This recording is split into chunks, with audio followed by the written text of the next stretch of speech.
go ahead and record it to my computer. Okay, excellent. And let me also share the screen.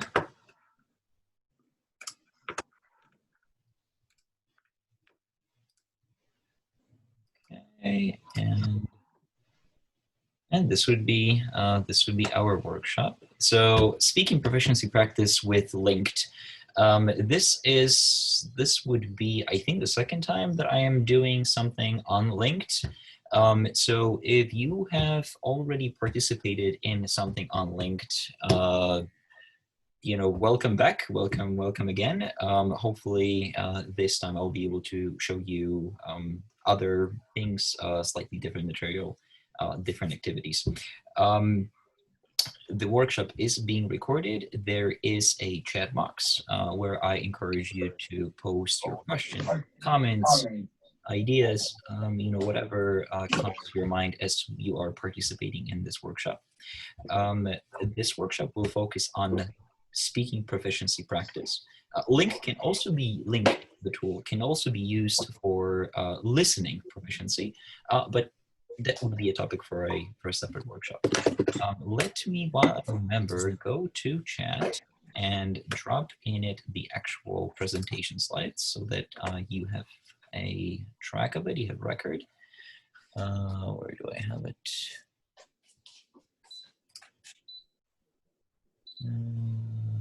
Okay, here we go.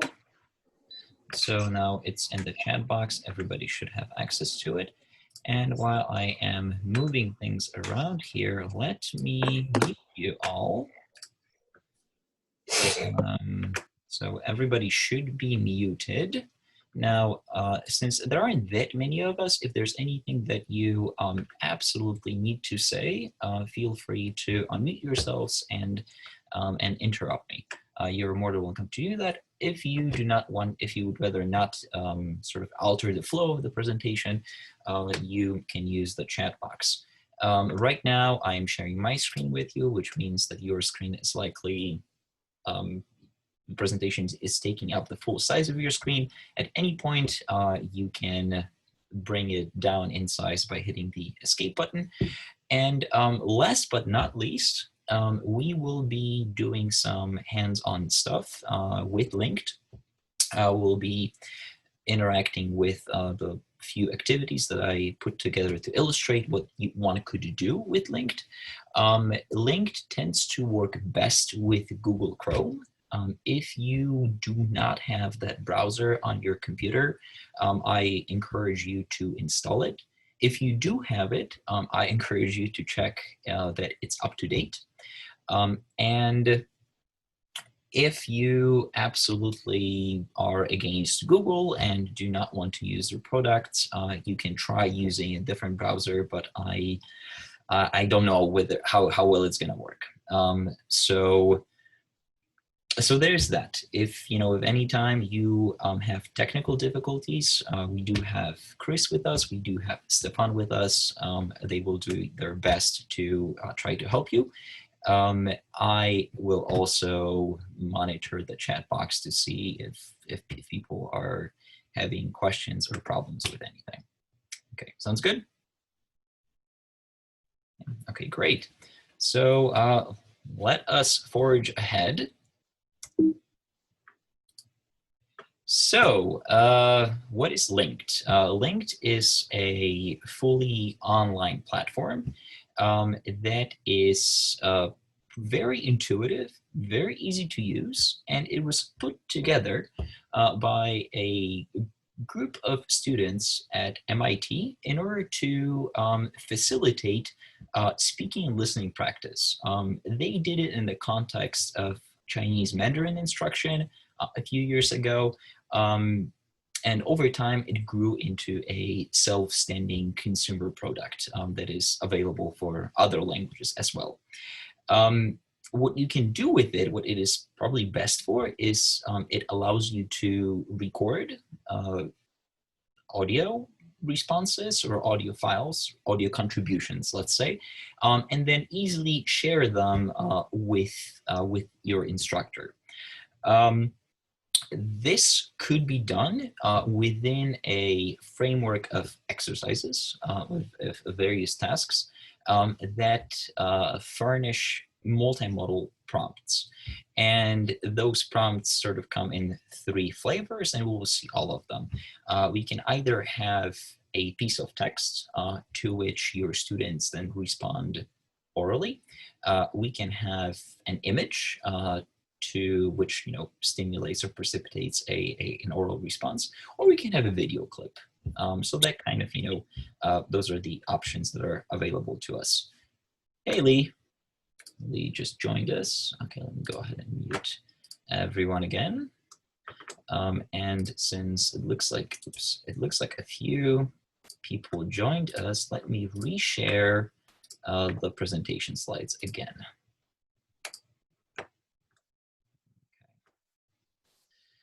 Yeah, so we have three types of multimodal prompts. In addition to that, we can also we can also have our students respond to audio prompts, and those could be either files that we upload from the computer, or if we choose so, we can record our own contributions and then have students also vocally respond to those. Lingt also comes with a pretty easily configurable gradebook, which I will also demonstrate. Okay. So there are a few things that I really quickly wanted to mention. As I stated before, the platform tends to work best with Google Chrome, and that is because since everything happens online, it utilizes your computer's microphone, and in my experience, Google Chrome tends to handle that best. Again, if your Chrome browser is not up to date, make sure that you update it. If you need help with updating it, let me know, and I'll be happy to help you with it. The registration as an instructor is free. This free registration allows you for one account where you can have up to 20 students and 10 assignments. Now, there is no limit on the number of accounts that you can have that you can create per email. So let's say that you have a couple email addresses. Each of these email addresses can be used for a different account, which expands the usefulness of this platform. The good news is that on the student side, there is no registration requirement. In that sense, it's kind of similar to Padlet, where you give your students a link. They hit the link, it takes them to the website, to the task, to the assignment, and they're able to interact with it right away. As we will see in a few minutes, if we want to be able to track our students' contribution, then we need to let them know that they will need to submit their name and then ideally email address for the record. But this is something that you will see on your own shortly. And then another feature that is kind of similar to what Padlet offers if you work with Padlet is that you can archive your assignments, right? So which is very helpful. Over time you can create this library of different assignments that will just be sitting there. You can then swap them in and out for different classes, different groups, different topics. Are there any questions at this point? I suppose not, because otherwise the chat box would have been blinking. Okay, so let us explore this platform. And what I will do now is I will decrease or exit the full screen mode. And you should still see a link right here. For your convenience, I'm going to go ahead and put this link into the chat box too, so that you can click on it. And as soon as you click on it, you should see something like this.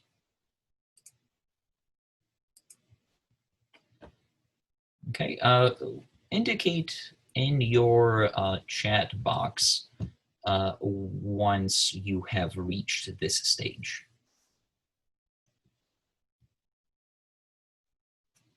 Okay, we have, can just say yes, that should be fine. I'm there. Chris is there, Utah. Okay, people are slowly coming in. Great, there are almost 20 of us here, so I'm gonna wait a few minutes, or maybe a few seconds. Okay. It would be really good for the purpose of this presentation to have as many people join us in this activity as possible. If, for you to see how your students would be interacting with these activities, but also, for you to then be able to observe what it looks like sort of on the instructor side. Okay. Oh, Jose Antonio is here with us. Hello. Okay, great. Perfect. I think we have a more or less a critical mass. Very good. I trust that you can still hear me. What I would like you to do now is to switch back to Zoom from your browsers. Okay, that should be pretty easy to do. And here I'm sharing the exact same thing that you guys are seeing in your own browsers. So I wanted to just walk you briefly through through the activities that I've put together, which I conceived of as something that could be done at the beginning of the semester, starting with the topic of introductions.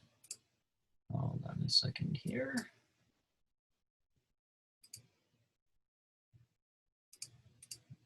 Okay.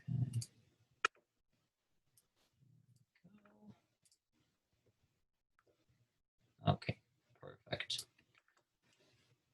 So in this activity, you see that there is a brief paragraph, just a few lines, of course, in English, where I am introducing myself semi-formally in English as well.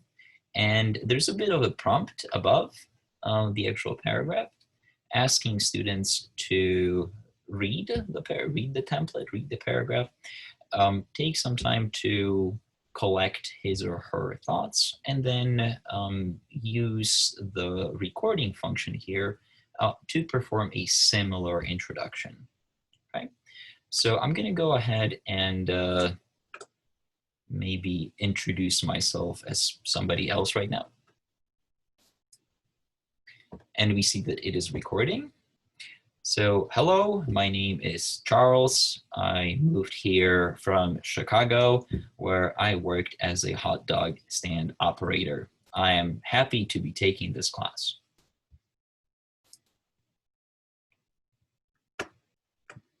Okay. The recording has stopped. I'm going to hit submit. And at this point, your students will be required to input their name, and then optionally, although I would recommend that this not be optional, provide their email address. I'm going to use my Columbia email here, submit it, and this is what your students will see. Okay, I'm going to go back to our activities here. And then, whereas I will not be recording or demonstrating how to record my vocal contributions, my oral contributions for each of these activities, I would still like to go through all of them just to show you the different ways in which Lingt could work. Okay, so here we had a bit of a text to which students then respond. The second activity that kind of builds up on it tests or evaluates rather your students' understanding of the genre. And by the genre, I mean the very formal distinction, the very basic distinction between formal and informal. And you will notice that rather than reading the paragraphs, here we have actual bits of audio, right? And this is something that I recorded when I was putting these activities together. Hello, I believe you work at this university, don't you? My name is Simon Zubrick. Do you live in this neighborhood? So the prompt is asking your students to listen to this short recording and then think about how they would respond to it. When ready, they can press the microphone button and then record the response. So this would be in the formal register. And then contrasting that is a similar introduction, but done informally, which I also recorded. Oh, hi. I think I've seen you around before. I'm Simon. Do you live around here? So that was pretty silly, but it kind of gives you an idea that you can also, in addition to using text as prompts, you can also use audio, which, you know, scaffolds and sort of structures the activities in a little bit different way, allowing for you know, a different emphasis and sort of a different take on the task. Going back, the third activity uses images, and those are static pictures. The prompt talks about favorite spots in the city. So here we're moving from, I mean, we're staying within the realm of kind of introductory, you know, first week of instruction. We started with introducing ourselves, and then, you know, we can have our students talk a little bit about their favorite spots or their favorite places in the city. I don't know how relevant this would be at the moment, since, you know, many of them are probably not in the city, but this is just, you know, to sort of give you an example of what we could do. The exercise, the task asks students to think about their favorite spot in the city, in New York, and then to describe it.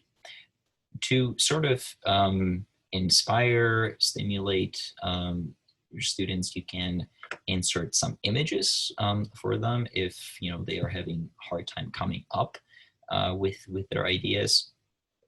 As you know, the images that I inserted, I gave a brief example of my own favorite place, which is the Washington Mews in the Village.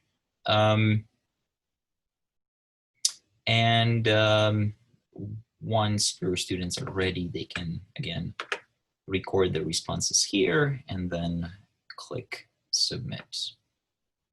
And so right now we have what we've covered: text as a prompt, we've covered audio as a prompt, there's static images, and then last but not least, there's a video prompt, which is something that some of you may recognize from one of the workshops we did in the past.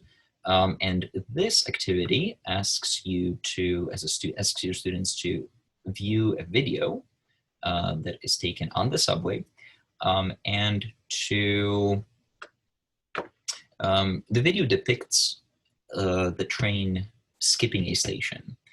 So the task is for your students to imagine that they are exiting the train at Times Square after a station was skipped, and then they have to ask for directions back to the original location that was skipped by the train. Same thing, you know, give them some time to think about what they're going to say. When they're ready, they can record and then hit submit. Okay, so this would be in response to videos.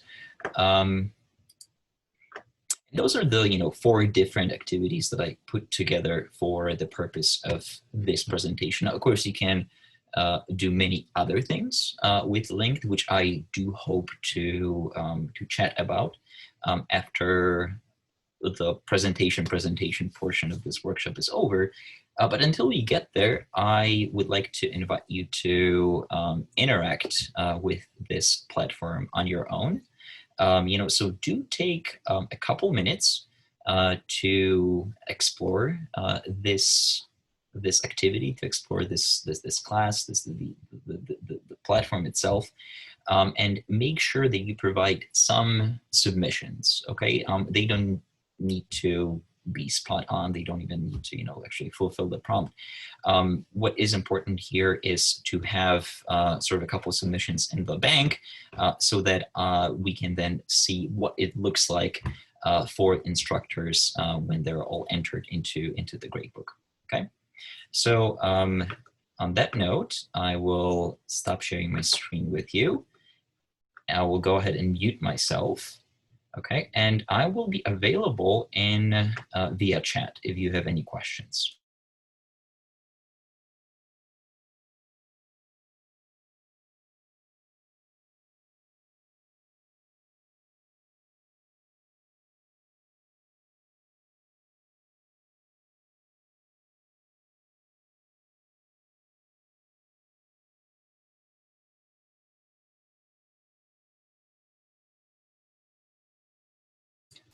Okay, so I just received a message asking to go over one more time over what we should be doing.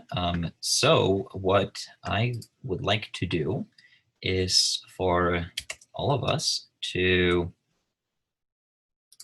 just to go to this link, which you do not need to establish any accounts for. Upon reaching this link, you should have access to the 4 activities that I briefly introduced. And what I would like you to do is choose 1 or 2 of these activities and make some submissions, make some contributions, make some recordings, and send them to me as your instructor.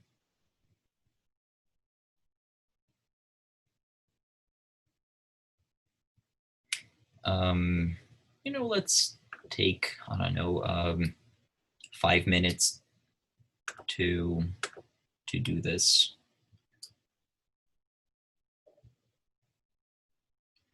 Let's maybe take 5 minutes to get this done, and then if people need more time, we can always take another couple minutes. So with that being said, let's what time? It's 3:26 right now, so maybe let's reconvene at, I know, 3:30.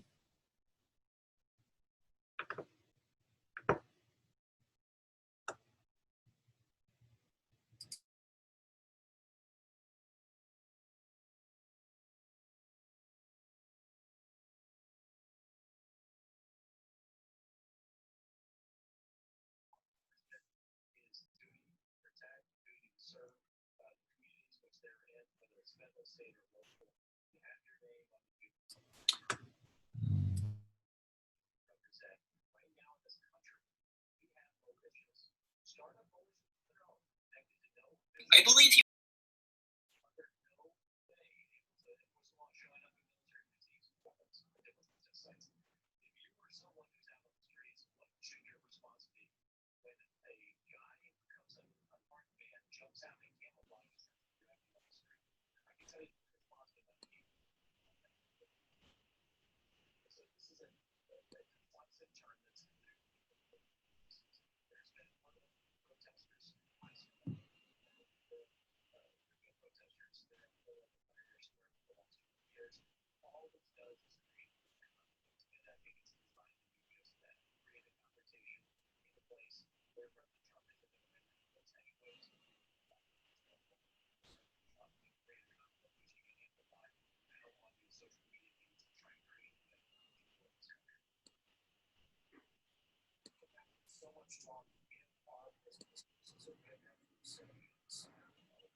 Hello, I believe you work at this university, don't you? My name is Simon Zubrick. Do you live in this neighborhood?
Okay, so I'm unmuting myself right now. It is about 3:30. Do we need a few more minutes to play around with the platform?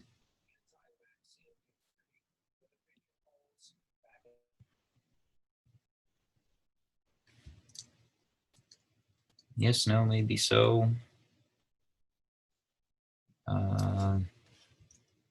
No, okay. It looks like people are good. Okay. Pascal, I am getting your questions. I will have to connect with you personally because without looking at your computer, it's really hard for me to help. Okay. So that's that. Okay, cool. Okay. Let me go back to screen sharing. So yeah, there were a couple of questions flying in that I wanted to tackle head on. First question, it concerned, I guess the majority of questions concerned the ability to edit the oral contributions. That is regrettably not something that this platform allows you to do, for better or worse. Usually with more capabilities, you are also increasing the complexity of the program. So, I think that in this case, the authors were trying to just make it as simple as possible. And, that kind of takes away anything that is editing related. For that, however, you can make as many submissions as you want. So let's say, if your students don't feel like their submission represented their best work, they can always communicate with you. They would like to resubmit. And that is something that, you can either permit or not, or maybe you can just, wholesale allow them up to 3 submissions and then select the best one or the most recent one, or, that there are ways to go about that. There were a few questions about browser compatibility. Chrome is the way to go here. It does work in Safari with reservations. It does work in Firefox with reservations. Those are the other 2 popular browsers. If you are running other things on your computer, let me know in person and we'll take a look at it together. I don't know if there's anything else that's coming up here. Yes. Let's see. Okay. It worked and switched to Chrome. Yep, Chrome. What are the Sophie asked what the pros and cons are of this website compared to Flipgrid, for instance. It's a slightly different environment, slightly different setting. Flipgrid relies on, if you remember, relies on your Google credentials in order to set up an account, and also students have to similarly log in.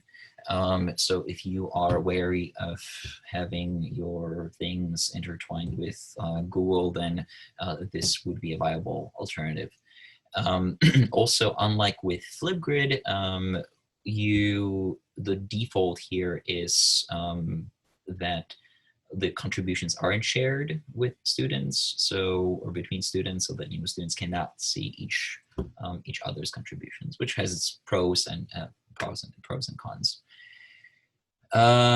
What else do we have here?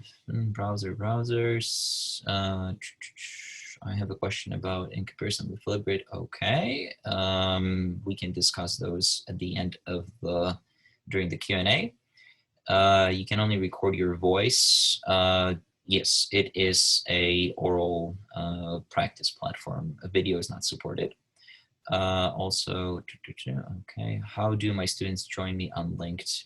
I was able to register my account and create my own page and assignments. Okay, so we'll take a look at it. You just need to send them a link.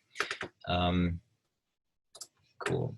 So let me, at this point, go back to my dashboard. But before I do that, let me stop sharing my screen. Here we are.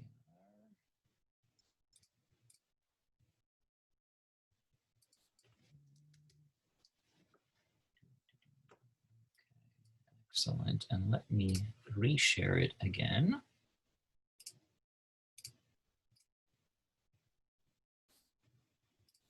Okay, so as an instructor, once you have established yourself on Lingt, you have your account, you will have access to the dashboard, which will look like this, and it will list a couple of things. On the left, you will see, I think I'm sharing it. Am I sharing it? I think I should be. Yeah, you are. Okay. Everyone can see the screen, right? Yep, okay, I great. can. Wonderful. So on the left-hand side, you see the class that I have set up for the purpose of this workshop. In our case, it's Instructional Innovation Workshop. You can add classes with this plus button here. And then each class will contain activities that you assign to it. So you will see that 8 people contributed to the introductions. Then the second task found 2 contributions, and then third 2, and then nobody interacted much with the last task. So let us take a look at the introductions. And you will see that in the quick view, here are the people who are the users, students who contributed. And each student, when highlighted, lists the contributions. So here we have, let's say, here's Yuri's recording, which we can listen to. Here is the date and timestamp.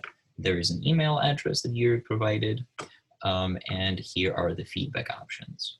So for the feedback, we can either use the good job kind of generic, I like it. We can provide something more elaborate which is vocally. There we go.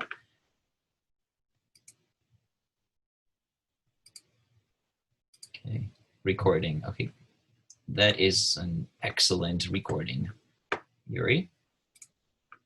And if we want to, oops. Or we can provide a written feedback.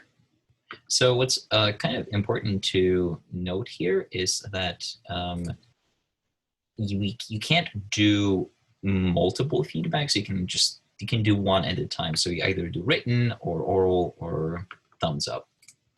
So let's say that I want to provide Yuri with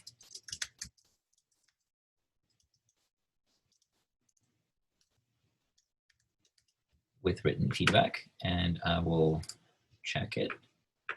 And then if I want to, I want to share it with him. I hit this button, and the feedback gets automatically forwarded to the email address that Yuri provided. Okay. You will notice what else here? You will notice that here the submissions are sorted by time. We can also sort them alphabetically. And if we want to see all of them, we can go to the quick view right here, which lists all the contributions for activity 1. Now, one of the questions was, how do we share this with our students? How do we invite our students to the class?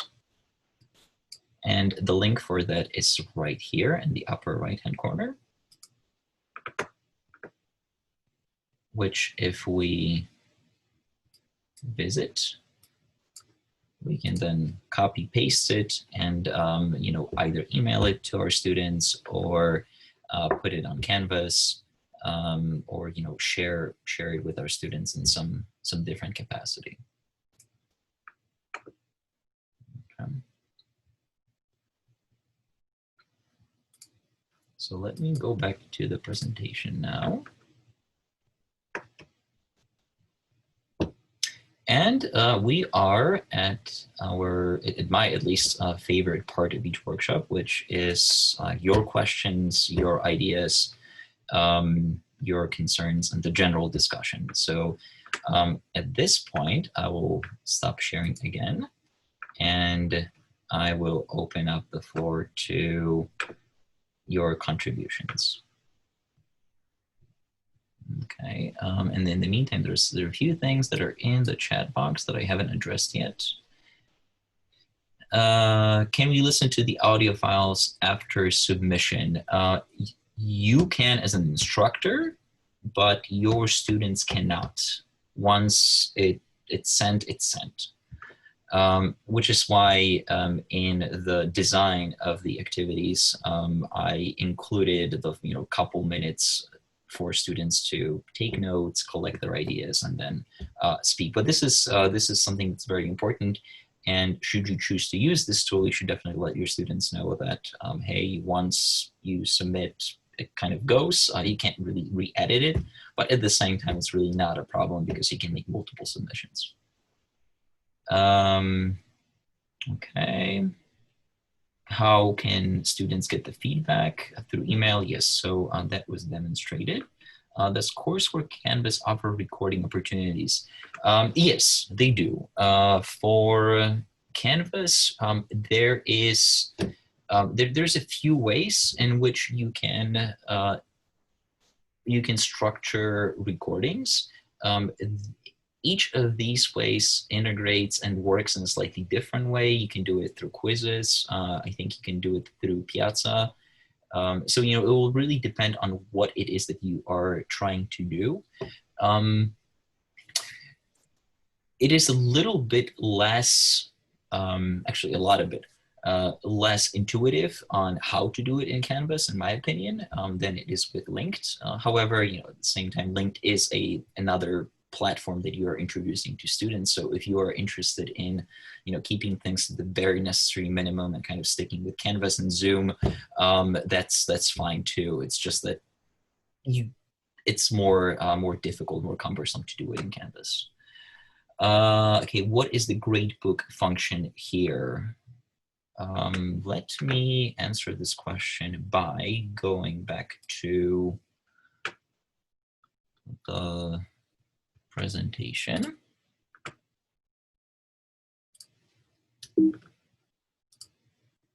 Oops, we're not there yet.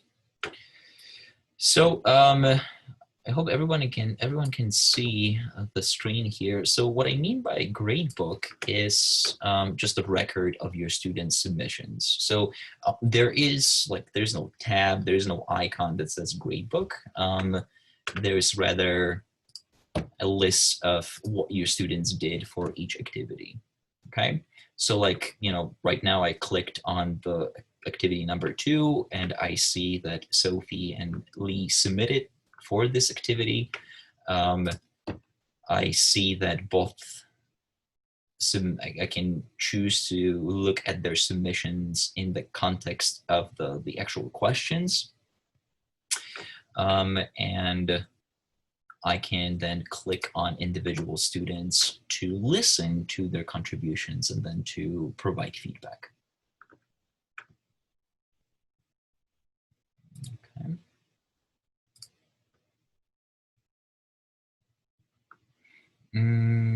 if we link to the assignment, then you can see it in Grade Center.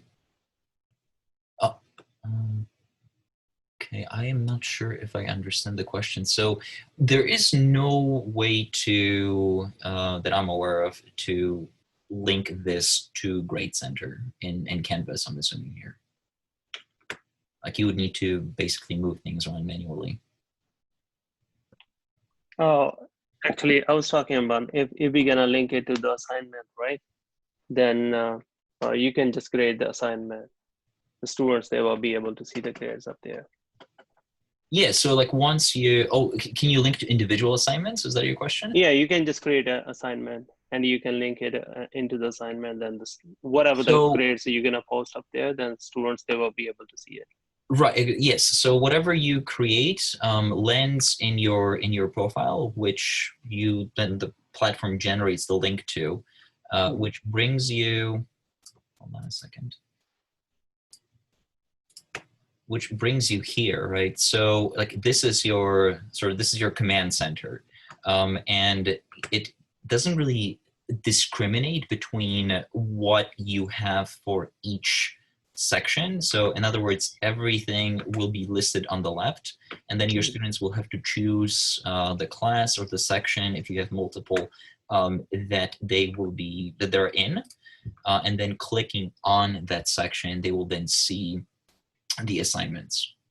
One important thing that I didn't mention here, and thank you for asking me this question, is that you can, when you are generating these tasks, you can set the expiration date on them, so that beyond a certain point, students will no longer be able to submit their oral contributions, which is good for things like assessments, of course. Okay, this is that. Okay, let's see what else is coming in here. Can the instructor see their feedback? If not, is it not much? It is not much of a great book. The feedback would be coming from you to students. And it does save in the platform. So, I mean, students will not be able to, by design, they will not be able to see the feedback that you provide to them. So in other words, if you are sending feedback to Kate, Jason will not be able to see it. Okay, and there is an iOS app. I assume it was an Android app. Yes, the question to both these comments, the answer to both these comments is yes. These apps are, however, very buggy. I do not recommend using them. And I will leave it at that.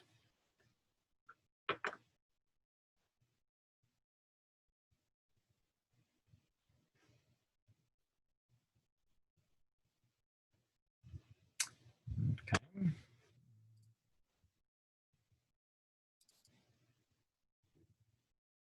Do we have anything else? Yes, Simon, I wrote a question, which is very basic, and it is, why would you choose this better than Flipgrid, for instance, or any other oral app? What are the advantages that you or anybody else here found in this? So, before I answer, let's maybe open this question to other participants to see how they may consider bringing it into class over Flipgrid.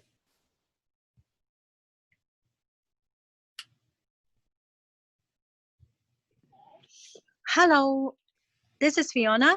Hey, Fiona. Hi. Actually, I used that last semester. I saw the promotion from you guys, and then I used it. The thing I would keep using it. I subscribe that program because it's very user friendly for the student and myself, and it's look great, and also the student, my student, some of them are from China. They can also easily access to it. So that's why I will keep using it. Yeah. Thank you, Fiona. That is a very good point. I did not think about that. Yes, so because Lingt does not rely on Google or Facebook or Microsoft for login, you can easily use it in countries or in areas that are behind the firewall. So, you know, in that sense, if your students who are in China at the moment, this would be ideal. Another, just my own idea here is about why Lingt and not Flipgrid, although it's not really binary. It will really depend on what it is that you're trying to accomplish. Lingt is, in my opinion, more resonant with kind of a traditionally formatted assignments that may be used to from face-to-face instruction, where there is a prompt on a piece of paper, and then we have a oral interview with students. So in that sense, Flipgrid behaves a little bit differently. It also presents you with just a much simpler interface in general than Flipgrid. It's a little bit cleaner, easier to develop various tasks, and also you can make the tasks more complicated, or more complex, I should say. So in Flipgrid, there's it's usually very simple. You have kind of one artifact, which could be an image, a video, a map, and there's a bit of a prompt, and students have to respond to that. As we have seen with Lingt, you can have sort of multiple levels of an activity. You can have the kind of the general prompt, and then further down there may be something else that you may want your students to respond to, and then continue with yet another portion, another part to the task. So that is something that you can't really do in Flipgrid. Shigeru is asking if Fiona is still using free account. Oh no, I'm paying, it's $11 a month. I'm paying 11. And this would be, and you're paying as an instructor, because again, students, it's free for students. Yeah, and also there's a good thing that also they will count they will time your student. If they're late, there's a function to show that the student submit the exam late. So I can have an idea and concept. So that's why I like it. Mm-hmm. Jose Antonio is asking if you can save the recordings. The recordings are saved automatically in the cloud. So they will be in your account.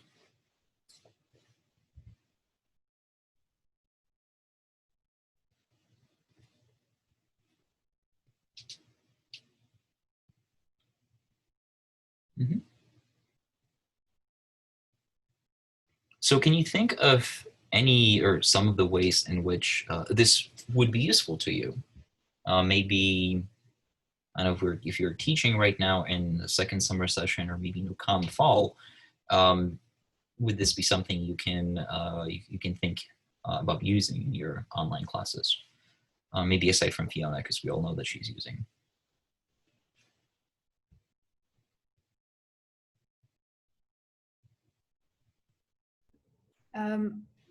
I can see for oral exam online, that would be a good use for it. Mm-hmm. And how would you structure such an assessment? Well, I would offer several activities. It could be reacting to audio prompt or to a video, or it could be just yeah, mostly audio or audio prompts. Have them react orally to that. I don't know how many I would give, but you know, a certain amount to be able to assess their knowledge of, you know, certain grammatical features or vocab for the semester. Well, another thing that I didn't really mention is that when using videos with Lingt, you cannot upload your own video material to the platform.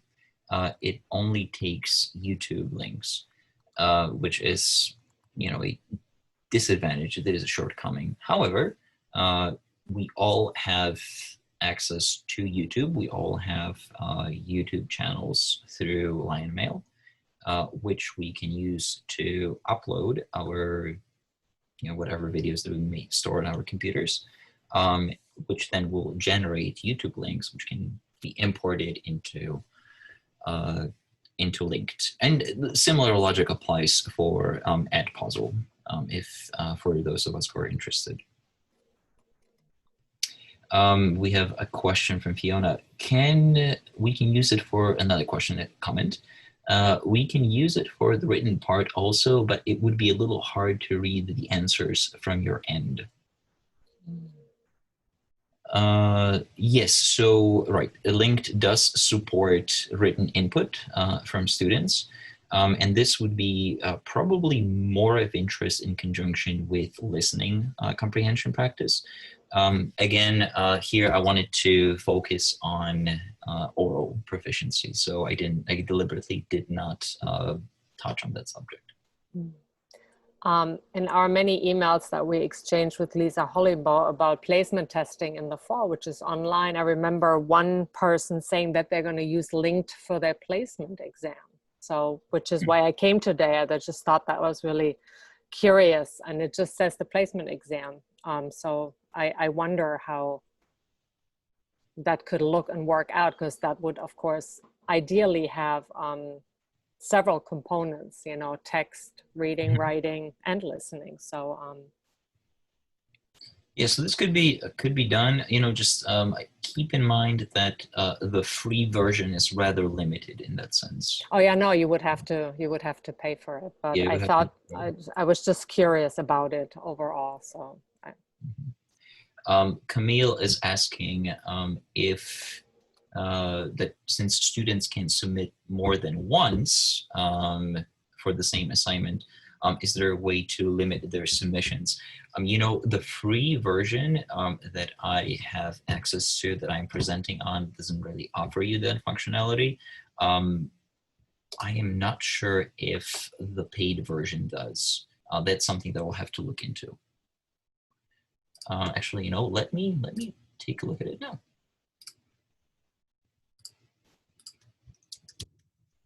Because that strikes me as something that they should have listed. Let's see.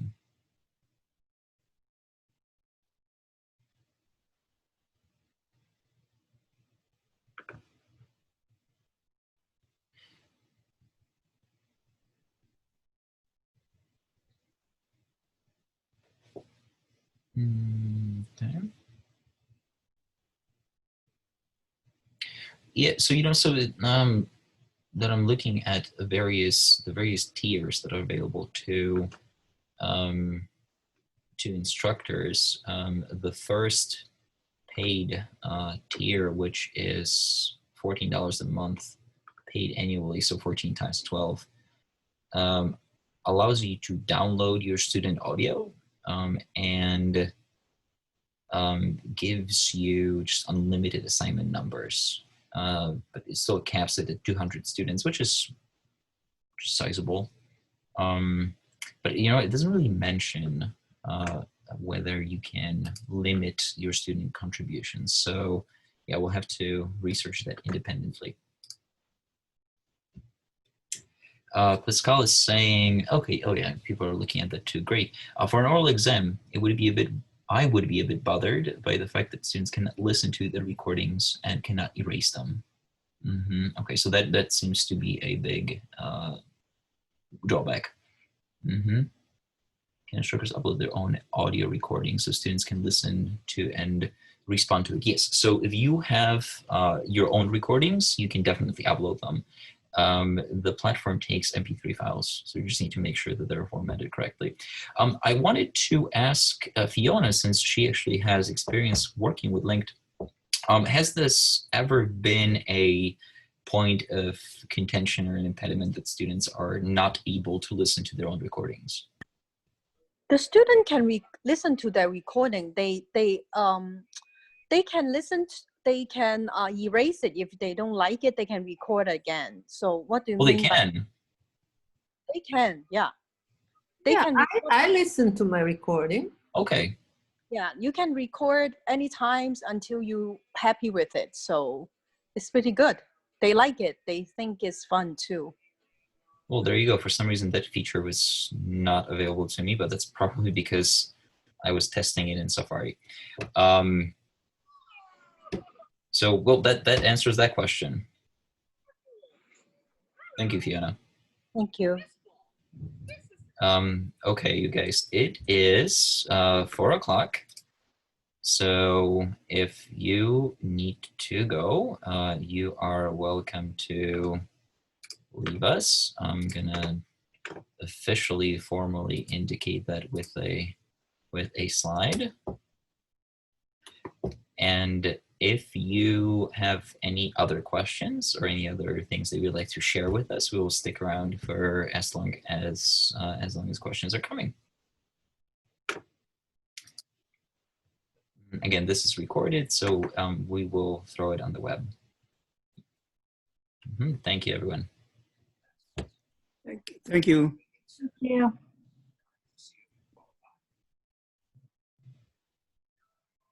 See you tomorrow. Bye. Bye. Bye-bye. Thank you. Bye. Bye, everyone.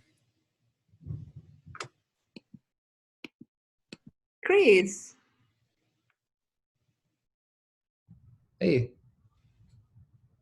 No, I was just looking at the thing.